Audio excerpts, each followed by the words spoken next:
In the quest to make India self-reliant, infrastructure development is being given top priority by the Narendra Modi government. People friendly and growth friendly decisions have been taken.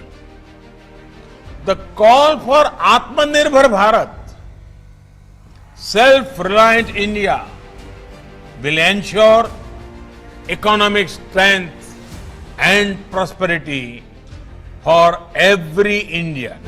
Port connectivity is a thrust area.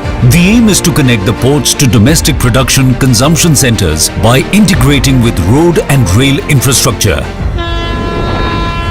One such project which now has been completed is the fourth line between Chennai Beach and Attipattu, connecting the major ports of Chennai and Ennore.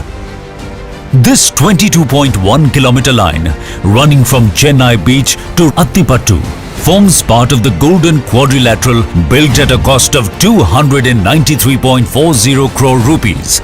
This line will not only ease operational bottlenecks in the region but also facilitate seamless movement of freight and passenger trains. Another ambitious project of the Indian Railways, Mission Electrification, aims to achieve 100% electrification of all the routes on the broad gauge network by December 2023. It is Prime Minister's vision to thus reduce railways' carbon footprint and protect the environment. Indian Railway, under the able leadership of Prime Minister Narendra Modi, has added another feather to its cap through the electrification of the 228-kilometer Villupuram-Cuddalore-Mayiladuthurai-Thiruvarur-Thanjavur single-line section.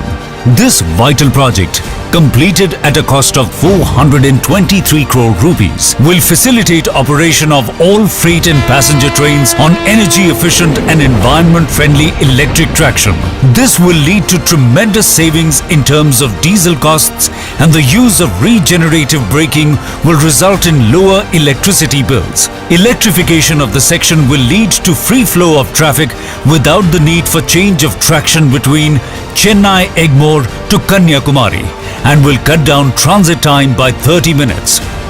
These two projects will provide faster, energy-efficient and environmentally sustainable transportation of passengers and goods. They are being inaugurated by the Honorable Prime Minister Narendra Modi today.